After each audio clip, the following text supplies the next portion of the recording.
Ja, så kom Homey Pro endelig. 6 måneders ventetid har os, der har bestilt fra starten af, ventet på det her produkt. Jeg er også nødt til at sige, at det er et produkt, der er i early stage. Det vil sige, at produktet er ikke færdigbagt endnu. Der er en hel del fejl og mangler, som Homey nede i Holland, altså Atom, selvfølgelig arbejder på højtryk for at få løst. Nu sætter vi produktet op i dag og ser, hvad vi løber på, og det, som vi ser i dag, det kommer ikke til at reflektere, hvordan tingene er om 3 måneder, men lad os nu gøre det alligevel. Der findes ikke noget magen til i hele verden. Det her produkt er det flotteste grafisk og det mest innovative overhovedet at bruge. Ja, der findes andre systemer, det ved jeg godt. Home Assistant kan også mere faktisk end en Homey Pro, men det er ikke forbrugervenligt. På forbrugersiden så er der ikke nogen tvivl om, at Homey Pro er det bedste overhovedet i hele verden. Og nu bliver det jo altså også releaset til faktisk det meste af verden, så det bliver rigtig, rigtig spændende at følge det her produkt og den udvikling af apps, som man kan tilslutte til det her. Der er lige pt. Næsten 800 apps, man kan installere til en Homey Pro, den gamle. Der er også masser af apps, der endnu ikke virker til Homey Pro 2023, så vær lige ops på det. Research ordentligt, inden at du går ud og vælger det her produkt, og sørg for at få købt nogle smart home dimser, som altså virker med Homey Pro 2023. Jeg spår en meget, meget stor fremtid for det her produkt. Hvis Homey de nailer det her, så bliver det en overskyggende smart home hub på verdensplan. Det er jeg ikke et sekund i tvivl om. Og når andre udviklere får adgang til det her produkt og udvikle på det, så får vi altså de fedeste apps, der nogensinde er set. Det er min idé om det. Lad os pakke produktet ud, og som noget nyt er Homey Pro 2023. Jeg står med sådan en lille dims her. Det er en Ethernet adapter. Tidligere skulle man tilslutte Homey Pro på Wi-Fi. Det kan du stadigvæk, men nu er der altså også en Ethernet adapter. Så nu kan du få din Homey Pro op og køre på dit LAN-netværk i stedet for wireless. Den har jeg også fået med, så den sætter vi også op i dag. Lad os få pakket produktet ud. Og vi kan jo passende lige starte med den lille Ethernet adapter. Rigtig fedt, at man har fået den option nu, at man rent faktisk kan tilslutte sin Homey Pro på netværket. Og der er ikke de store ben i det. Den her skal op i enden af din Homey Pro. Så tilslutter du din strømadapter fra Homey Pro, og så er der altså stik til LAN her. Og det burde være plug and play, men det finder vi jo så ud af, når vi nu sætter den til lige om lidt. Men en lille fix adapter til at få din Homey Pro på netværket til 249 kroner. Og her er den så, kongen af Smart Home. Jeg er meget, meget spændt på det her produkt. Jeg har allerede set folk få pakket det op og brokket sig over en masse ting. Men som jeg siger, det er early stage. Giv nu lige det her produkt en chance. Jeg ved også godt, det er mange penge, man lægger. 3200 faktisk. Og når man nu lægger 3200 kroner, så har man jo også en forventning om, at det her produkt bare spiller 100%. Det gør det altså ikke endnu. Vær lige opmærksom på det. Men whoopty. Nice. Virkelig lækker at kigge på. Og hvad har vi i æsken?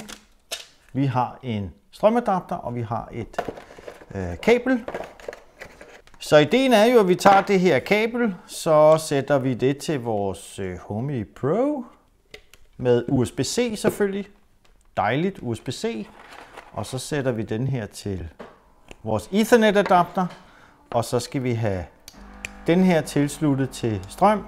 Og så er alle kabler jo gemt væk der, hvor du har stik til din 230 volt og til din Ethernet. Det er gemt væk, og så har du kun Homey Pro med et kabel på. Så ja, super lækkert. Det ser i hvert fald lækkert ud. Jeg skal lige finde et LAN-kabel, og så er vi sådan set klar til at gå i gang med installationen. Det her, det bliver meget, meget spændende. Så fik vi power på vores Homey Pro adapter. Let's do this! Oh my god, oh my god. Og ligesom Homey Bridge, så starter vi i hvid, og så går vi nok over i blå til Setup Mode. Maybe baby. Så ramte vi Setup Mode, så vi skal have fat i vores mobile app. Og som I kan se her på forsiden, så er der også en Welcome to the Homey Beta app. Sådan er det. Lad os gå op i Philips Home Pro. I kan se, at jeg har en Home Bridge også kørende, og jeg har min gode gamle kugle fra 2019. Lad os plusse en gang, og så sige Set Up Early 2023 Pro. Needs to be powered. Yes, we're good to go. Searching for Home Pro. Home Pro found. Connecting to Home Pro. Home Pro has Ethernet connected. Nice. Only use Ethernet, please. Home Pro is being activated. Please wait. There is a backup available. Would you like to restore a Homey backup? Ja, her får du altså muligheden for at restore en backup fra din Homey 2016 eller 2019, hvis du ønsker det. Vær opmærksom på, at der er stadigvæk lidt fejl og quirks og mangler her, så det er ikke sikkert, at din backup kommer til at køre fuldstændig flydende. En anden ting er også, at Home Pro 2023 har en sprit ny Zigbee-chip, så når du har genskabt din backup, så skal du altså ind på hver enkelt Zigbee-dims og reparere den, altså genpare den sammen med den nye chip, og så skulle alting køre. Men vi kan jo altså prøve at se, om jeg kan genskabe en backup på Home Pro her, og se, hvad der sker. Jeg tør næsten ikke, men lad os gøre det alligevel og sige Select Backup, Home Pro. Så har vi alle mine datoer, og vi tager den seneste. Downloading Backup. Oh my god.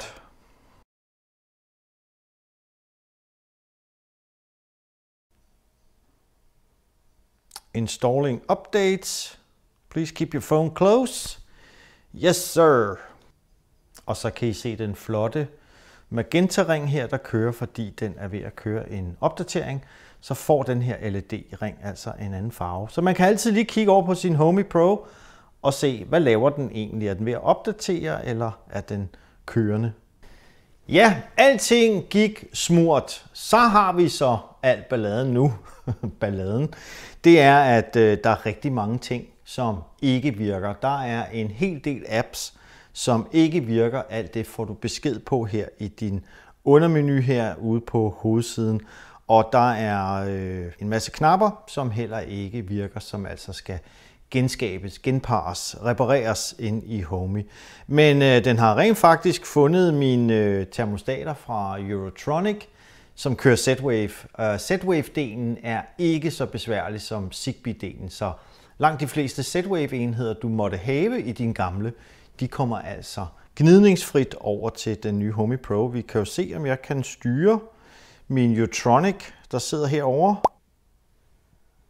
Ja, jeg kan høre, at den kører derovre, så det er perfekt.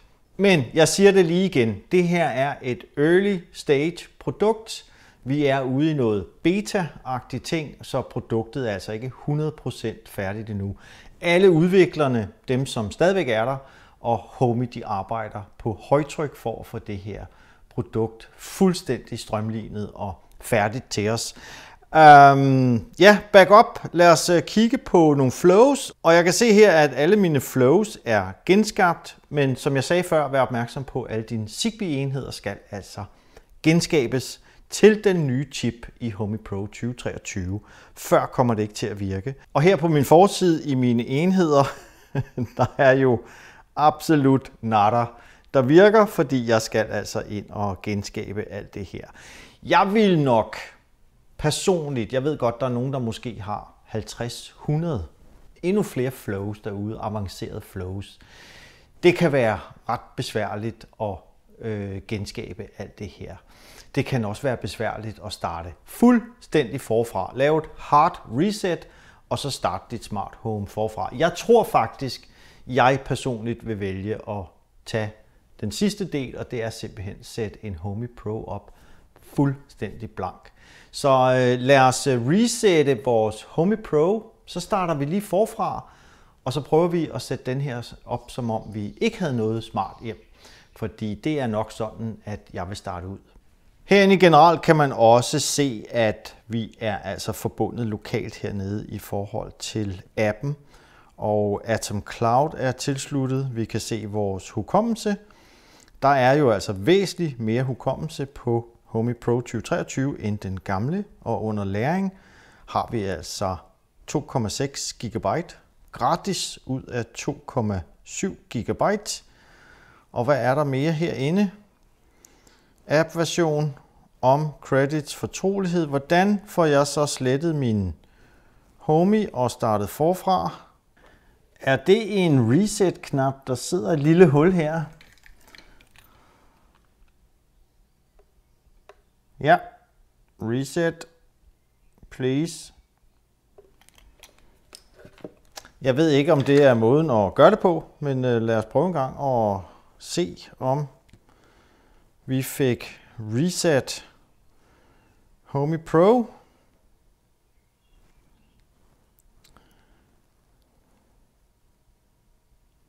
Homey Pro found, connecting to Homey Pro. Så bliver vi grøn, og vi vil gerne use Ethernet igen.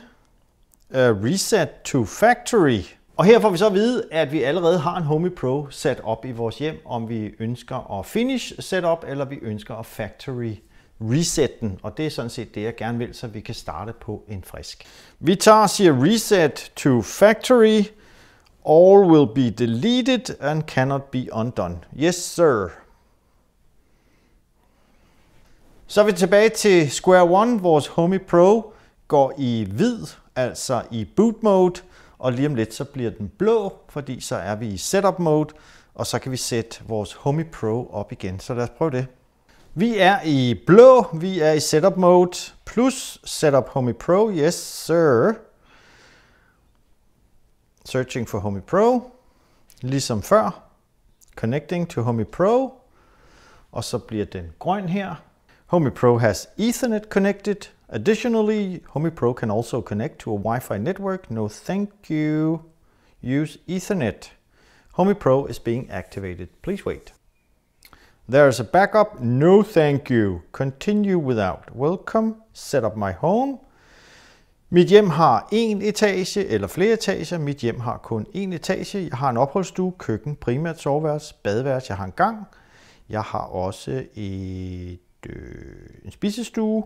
Jeg har et kontor. Toilet selvfølgelig. Det er badeværelse. Og vi har ikke mere her. Vi har en have faktisk. Ja, næste.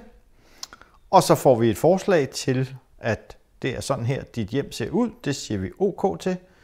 Og hvad er din adresse? Vi fortsætter, så den selv finder adressen. Vi tillader altså, at Homey kan finde vores adresse. Og jeg er ikke så hemmelig. Alle kan finde mig på nettet. Lad nu være med at komme og besøge mig sådan uopfordret. Det gider jeg ikke, for det er slet ikke tid til. Her er så vores Homey Pro fuldstændig clean. Lad os gå over i nogle enheder. Connect a device. Lad os se, hvad Homey Pro kan finde på mit netværk i forvejen. Spotify, Nanoleaf og Philips Hue. Vi kan jo tilslutte vores light til Philips Hue. Og det er min Philips Hue Bridge 1. Press the button. Og så fik jeg lige en ordentlig stak Philips OK. Og så har vi simpelthen alle vores Philips lamper herinde. Lad os lige gå tilbage og sige enheder. Tilslut enheder. New device. Skal vi se, om den kan finde min Sonos. Der var min Sonos og Chrome. Opret forbindelse til Sonos. Continue. Og vær lige opmærksom på, at der er ikke nogen højttaler i den nye Homey Pro 2023, så du kan ikke få små lyde ud af den her. Du er nødt til at bruge en ekstern højttaler. Der kan jeg på det varmeste anbefale Sonos. Jeg ved godt, det er ikke billigt, men når du har sat dit Sonos-system op derhjemme med en masse Play One og sådan noget, så har du altså en masse muligheder med Homey Pro. Du kan få din Sonos til at tale dansk, engelsk, til at sige alle mulige sjove lyde. Du kan bruge din Sonos som ringeklokke til dit smart home og meget, meget mere. Så Homey Pro 2023 eller 2019 og Sonos, det er top dollar i hvert fald. You can now close this window. Cool. Og så fandt den så alle mine højttalere, alle mine rum i hvert fald, og fortsæt til det. Og så nemt fik vi altså tilsluttet vores Sonos og vores Philips Hue. Lad os prøve en gang og se, om der rent faktisk er forbindelse til vores Hue. Vi skal lige ned til sofa venstre og sofa højre. Dem har jeg her, og det er dem, der er bag ved mig. Sofa venstre. Shut off, yes, duk. Og duk. No problem whatsoever. Lad os gå op og tage vores living room Sonos. Og så lad os play some music.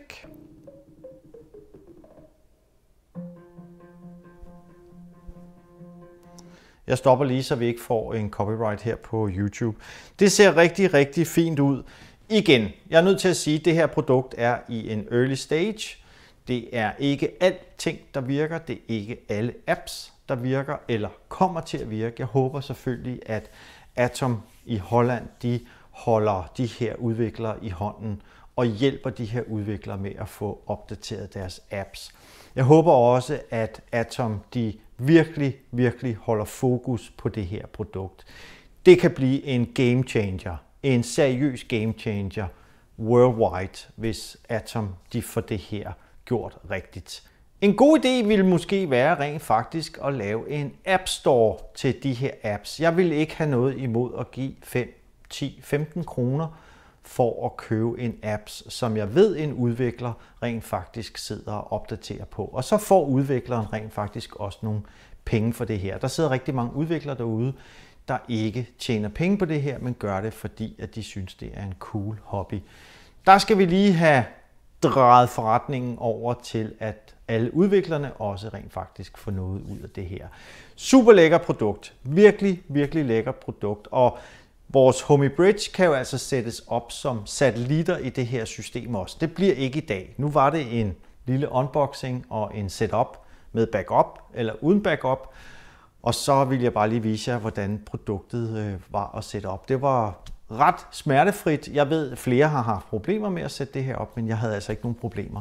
Jeg tænker, at Homey nok har fået løst en del i den lille uge, jeg har haft Homey Pro, inden jeg fik sat den op i dag. Men Ethernet, super fedt, og vi skal nok få alle de her apps op at køre, det er jeg helt sikker på. Kan I have en fantastisk aften derude, en fortsat god søndag, og vi ses meget snart igen. Der kommer meget mere med Homey Pro 2023. Jeg har en hel del dimser, vi skal have testet på den her. Og jeg synes lige, I skal få en forsmag af alle de her dimser. Det er helt godnat.